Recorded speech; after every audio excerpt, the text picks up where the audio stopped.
Coming up on DigiTalk, is Windows 8 supposed to be for tablets or personal computers? And Netflix stock is still plummeting. And later in the show, I'll be interviewing our new host, Bill Meunier. We also have Jay's Smart Computing and my App of the Month tonight, so stick around. This is DigiTalk.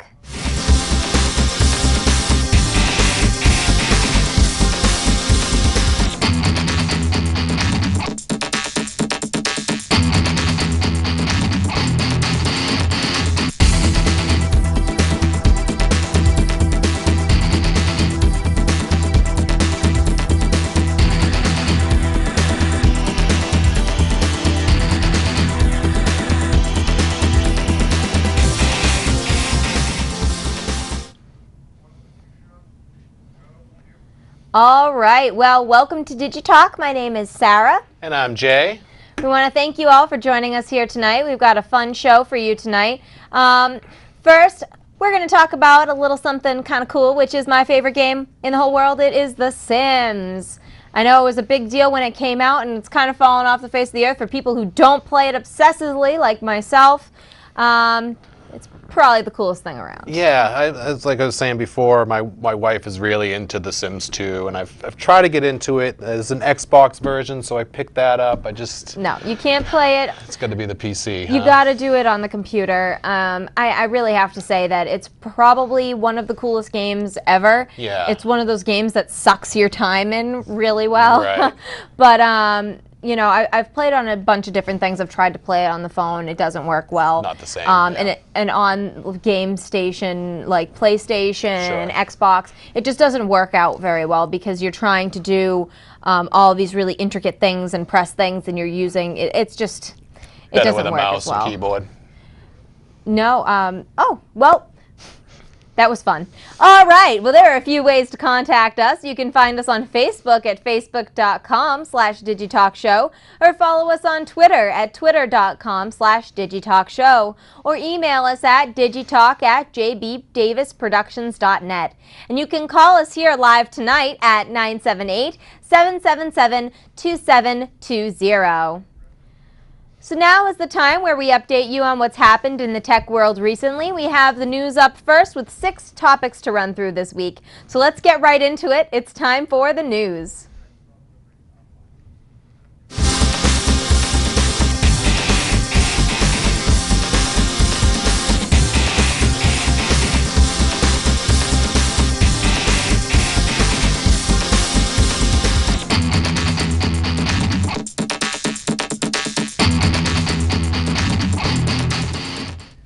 The new operating system by Microsoft, Windows 8, is coming out soon. However, according to Brad Wardell, CEO of StarDock, Windows 8 has a few bugs.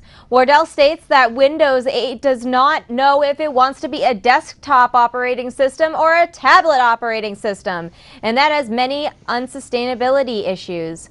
Wardell hopes that before Windows 8 ships, there will be a good overhaul of the system and says, quote, "Don't force users to jump around between Metro and the desktop. Allow users to live within a single, consistent environment if they so choose. All we need is for Microsoft to release a solid, non-crazy version of Windows 8, end quote. StarDock makes a lot of popular Windows programs like Fences, a program that can make mini windows on your desktop, allowing the user to visually sort through programs. Many people use StarDock's programs, and Windows is making it hard for the company to adapt to the new operating system. Wow.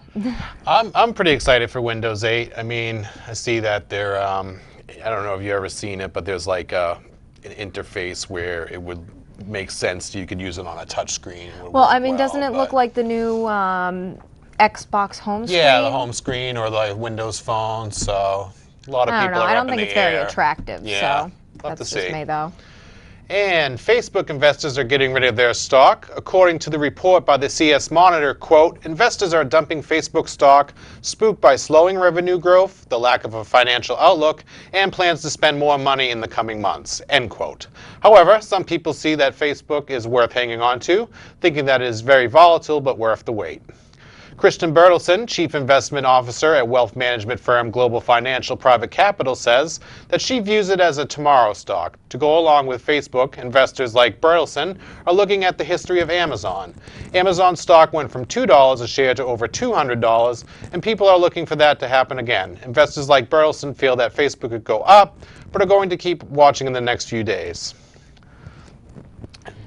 So do you play the stock market at all or anything like that? No, yeah. I have no idea what that means. My But friends are really into it, and he buys shares of Apple and stuff like that. well, I mean that would be a valid investment because Apple is, always. I feel like there's always room for growth. But I mean, Facebook in itself, I mean, I'm sure you remember what MySpace was like. Tanked. It was really, really popular, and then all of a sudden it felt like one day no one was using it anymore, and everyone was on Facebook. And it's really just going to be, there's going to be the next best thing that everyone's going to latch onto that corrects all the problems of Facebook, and then Facebook's not going to be no more. So, We'll I don't know. That's just my opinion, though. Limited Run, a small musician website, is saying that over 90% of its ad clicks on Facebook are coming from bots. Facebook normally charges a flat fee for ad space plus a certain amount per click the ad gets. Bots are programs people create to do small tasks like clicking an advertisement in rapid succession. According to the LA Times, Limited Run or Limited Processing on Facebook is going to be deleting its Facebook page, even though it has almost 1,000 likes, or people subscribing to the page since the article was published. According to Tom Mango, the head of Limited Run and Limited Processing, Facebook sent him a letter saying that, quote, it would not change Limited Run's page name unless the startup committed to purchasing $2,000 a month in advertising on Facebook, end quote. However, a spokeswoman for Facebook said in an email, quote, for their issue with the page name change, there seems to be some sort of miscommunication. We do not charge pages to have their names changed, end quote. Regardless, Mr. Mango says that he plans on writing a response to Facebook about the issue with bots on the site and that people should look online for it later this week. Now, that's really interesting because I was always raised kind of saying that you're not supposed to click the ads on the sides of the page at all because they are absolutely viruses that are going malware. to exactly. So I mean, I don't even understand why people would pay for advertising on the side because I disregard it anyway because it's usually not true. Yeah, it's stuff I try to just stay away from. Yeah, I don't even look on that side of my page because I know it's going to be really tempting to click on, but it's going to like make my computer die. According to Wired.com, quote, the Consumer Product Safety Commission is suing Maxfield and Overton, makers of the powerful magnetic toy named Buckyballs, due to 20 cases over the last 4 years of children swallowing them, end quote. Craig Zucker, CEO and founder of Maxfield and Overton, released a statement saying that their product is clearly marketed for people over 14 years old. In addition, the CPSC and MNO made an educational video about the product. According to MNO, there are a lot of products out on the market that are more dangerous to kids, and those products are marketed toward kids under the age of 10. According to the Wired Post, there are many more things like Legos that are more dangerous and marketed towards children that are a lot younger than 14. MNO is going to be working with the CPSC to help make the product safer and avoid any lawsuits. I think this is silly. Yeah, I've never seen, I guess, Buckyballs before, but I understand they're like powerful magnets that... Yeah, they're powerful magnets that you can build like models and stuff out of. It's almost like Legos with magnets. Yeah, but if it clearly says 14 and up on the packaging, you don't buy it for an infant. Right. I mean, this is just natural selection at its finest right here. Up to the parents to watch what their kids are doing. Exactly. Alrighty. Well, Netflix stock has been going down. A report by Alex Plains of The Motley Fool says, quote, Netflix created a growth stock monster with expectations it couldn't control, end quote. One of the core problems that Netflix faces is that one of the primary business models, the renting of DVDs, is slowing down. People who have Netflix are generally just streaming video, but Netflix still has to buy the DVDs that customers potentially rent. But while Netflix is down, it is not out. Plains says that, quote, Netflix may not recover for a while. Its content costs are likely to keep rising and competition isn't going away. The company will need substantial streaming subscriber growth to overcome shriveling DVD subscriber rolls. Its best weapon is the depth of its library, which is still the best available online, end quote. Netflix is now offering Blu-rays for rent, similar to its DVD service, and it should be able to recover some profits. One of the problems is that Netflix needs to pay the company who owns the movie for the rights to broadcast or rent the movie. Netflix closed Monday at $54.50 per share, down $2.35 for the day. Well, I can see why. I mean, they just keep upping their prices. Yeah, I love my Netflix streaming, but I have to agree that if they keep raising the prices, then I'm going to be forced to look elsewhere. Oh, yeah, absolutely. It just doesn't make any sense when you have, I mean, they're complaining about their DVD renting, but when you said, okay, well, this is the package you had and it included one free DVD a month, but if you want to keep that package, you have to pay an extra $5. Then I'm sorry, I'm not going to pay the extra $5 if I can find it online for free with the streaming. So it doesn't make any sense, so don't complain. Right. And Apple's OS X Snow Leopard is still in a lot of use. However, Apple has not yet put anything to writing about the OS support policy. Greg Kaiser of ComputerWorld.com says, quote, the question is Snow Leopard retired? Went legitimate as soon as Apple launched OS X Mountain Lion last week. That's because Apple has always dropped security update support for one edition around the time it has two newer in play. If the current OS X is dubbed N, then N-2 support ends at the debut of N, end quote. The problem is that a lot of people are still using Snow Leopard, similar to how some people are still using Windows XP even after Windows 7 has been out for many years. According to charts on ComputerWorld.com, quote, last year Apple shipped the last OS X-wide security update for Leopard, the edition released in October of 2007 on June 23rd of 2011, almost a month before the launch of Lion, end quote.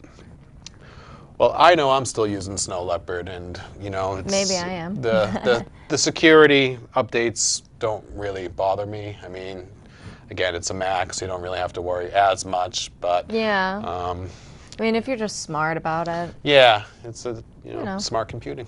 Right. Alrighty. Well, coming up after the break, I will be talking with Bill Meunier about visual effects and other film-related tech.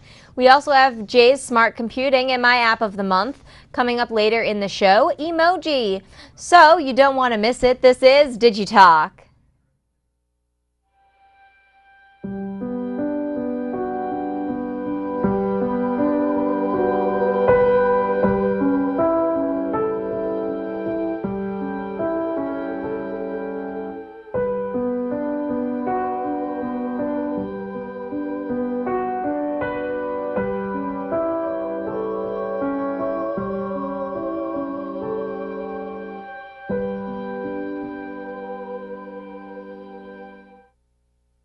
Diabetes can destroy your life. After I was diagnosed, I didn't feel sick, so I didn't listen to my doctor. I had a heart attack, then a stroke, and I was only 49. Learn how to reduce your risk of stroke. Call for your free diabetes survival guide. You say you'd give your right arm to be there for your family? Here's your chance to prove it. Have your blood pressure checked and control it to lower your risk of heart attack and stroke. They say every picture tells a story.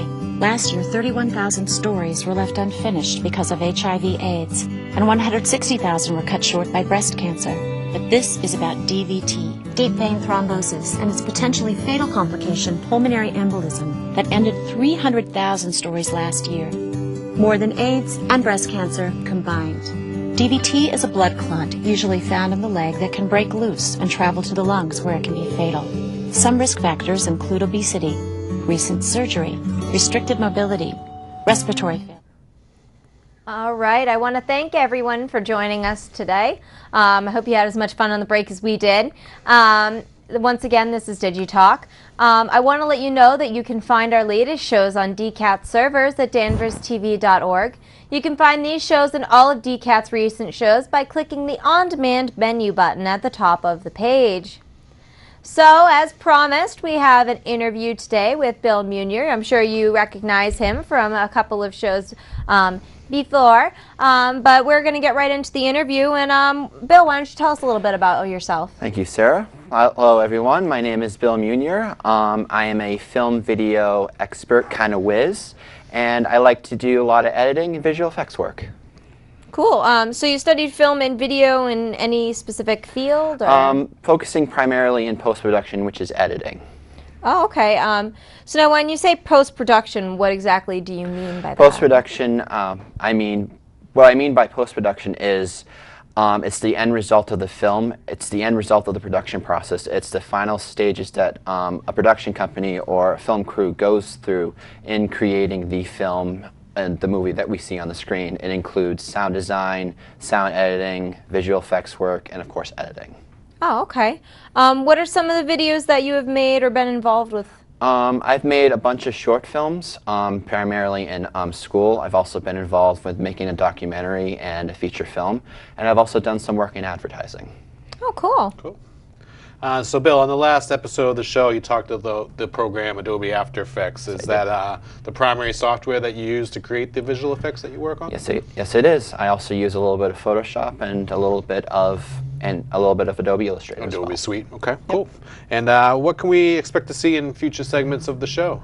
Well, you can expect to see me explaining a little bit more about visual effects. I'm planning on going a little bit more in depth on Adobe After Effects, but I'm also going to talk a lot more about film tech in general, like different cameras, different editing techniques, and different stuff that has to do involved with film tech and that kind of thing. So, besides the visual effects, you'll be talking about other things besides that as well, correct? Exactly, yeah. Okay, cool. And is there anything you'd like to say to the DIGITALKers out there? Just be prepared to get involved with a lot of fun stuff, and hope you like it. Alrighty. Well, coming up, we have Jay's segment of the month, which is smart computing. We're going to be talking about Malwarebytes and some free malware software. So stick around. This is DigiTalk. Hello DigiTalk viewers, and welcome to another segment of Smart Computing. This week's tip is for all of you Windows users out there. As you may already know, malicious software or malware is software designed by the hacking community to gather your personal information, interrupt normal computer operation, or even gain access to private systems. Malware can come in many forms, including viruses, worms, Trojan horses, spyware, adware, and rootkits, and while it is most often software, it can appear as scripts or code. If your computer has ever been infected with any kind of malware, then you know how troublesome it can be to keep your system operating properly, and it is often difficult to remove, even with top-of-the-line antivirus software. Well, today I am here to tell you about a free program that I use on a weekly basis that can fix even the most troublesome malware on your computer. Malwarebytes is a free program made by Malwarebytes Corporation and has been around since early 2008. The free version scans for and removes all types of malware, but the user must start the scan manually. However, a paid version supports scheduled scans, real-time protection, and a flash memory scanner. It should be noted, however, that both versions do not scan within any kind of compressed or zip files. While many programs scan for viruses or malware, they often miss items that Malwarebytes picks up. The program is simple to use, and updates are provided to the main program as well as its malicious software database. To initiate a scan, the user simply starts the program, chooses between a quick scan and a more comprehensive scan, and then selects which drives to scan. Depending on the size of the user's drives, this could take a few hours. My favorite feature of the program is that it scans not only local hard drives, but it scans network drives as well, which is often unheard of in free programs. Whenever I am approached by someone with a virus or malware problem, I always run this program, and it has never failed in detecting and removing some of the most stubborn malware out there. Its simplicity as well as effectiveness makes this an essential program to have in your arsenal against nasty malware.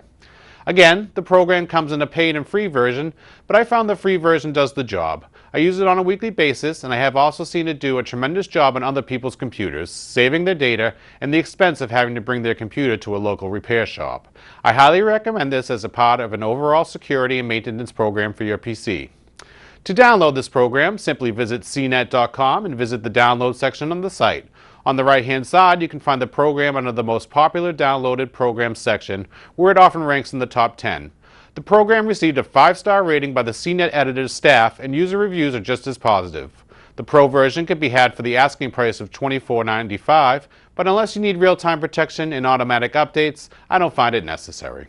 Thanks for watching this week's Smart Computing Tips, and I will see you again in a couple of weeks. All right. Well, that was very enlightening, I have to say.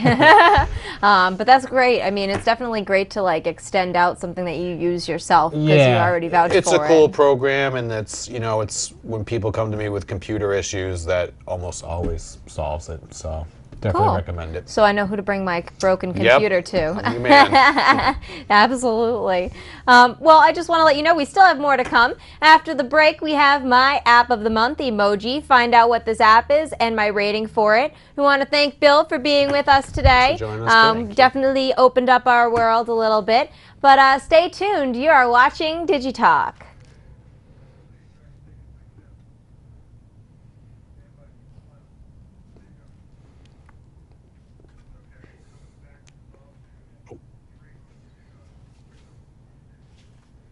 Checked and control it to lower your risk of heart attack and stroke. Alcohol is the leading contributor to injury and death for people under 21. You think it's okay? You think it's okay? You think it's okay to buy alcohol? To buy alcohol? As long as you take my car keys? As long as you take my car keys? Taking the keys? Taking the keys won't stop me. Won't stop me. From hooking up? Drinking until I pass out? Or getting my face kicked in? If you want to help keep me safe, stop kidding yourself. And stop providing.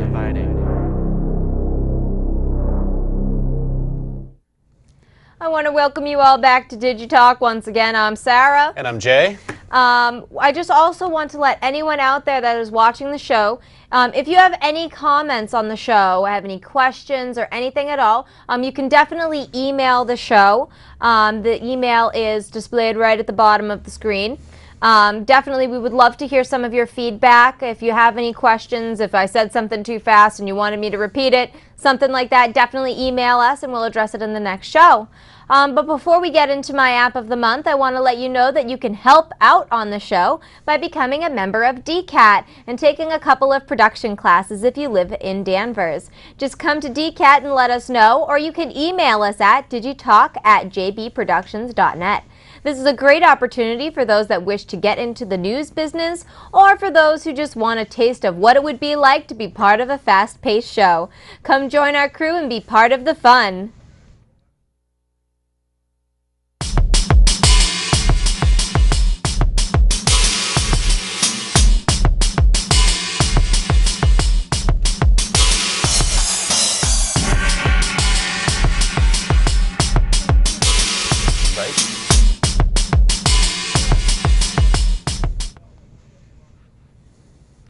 All right. Well, it is that time again for my app of the month, which this month is Emoji. For those of you who don't know what Emoji is, it is an app that you will download to your phone. And if you've ever gotten any text messages from someone that exhibit something like this, I'm on the wrong side, this side, right? That looks like anything like these pictures right here. Then that's what they're using most likely. But it's pretty much like back when we had AIM. You could put the little smiley faces in instead of the actual keyboard ones, which in theory is pretty cool. I actually downloaded the app because all of my friends had it and they were sending me cool smiley faces, and I thought, wow, this is really neat. So I went and downloaded it, and it said, restart your phone, your download is complete. So I thought that was a great sign. So I restarted my phone and nothing changed. So I restarted my phone. Once again, nothing changed. Then I went online and I actually did some research where a lot of different people who were trying to use the same app had the same question.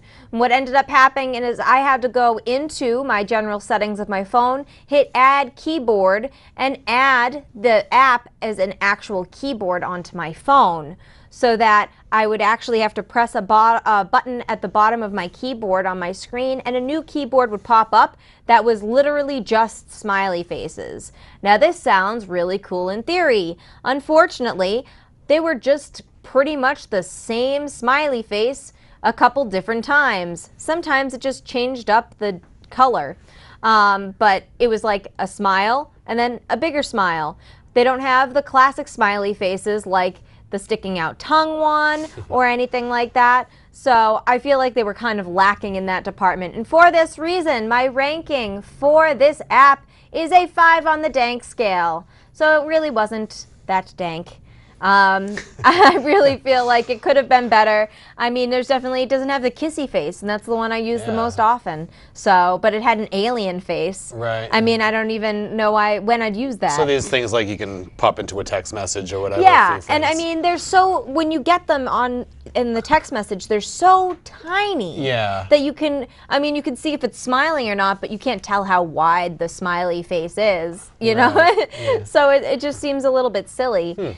At a certain point. Yeah. And then they have like random things like arrows and different graphics and stuff. And yeah, and it just didn't make sense. They needed more usable ones. Right. But they say, oh, you can buy more or you can get enough. Yeah, okay.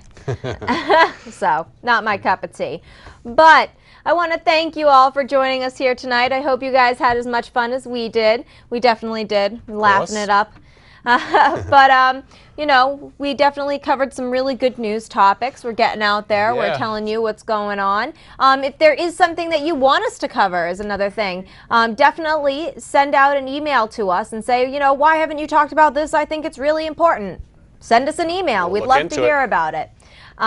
Once again, I just want to thank you for coming out to us tonight. Everyone have a safe weekend. But one more time before we leave, just want to let you know about those ways to contact us. You can find us on Facebook at facebook.com/DigitalkShow or follow us on Twitter at twitter.com/DigitalkShow. Or you can email us at digitalk@jbdavisproductions.net. Stay tuned to DCAT for Off the Shelf coming up at 9:30. From all of us here at DigiTalk, thanks for watching, and we'll see you again in 2 weeks.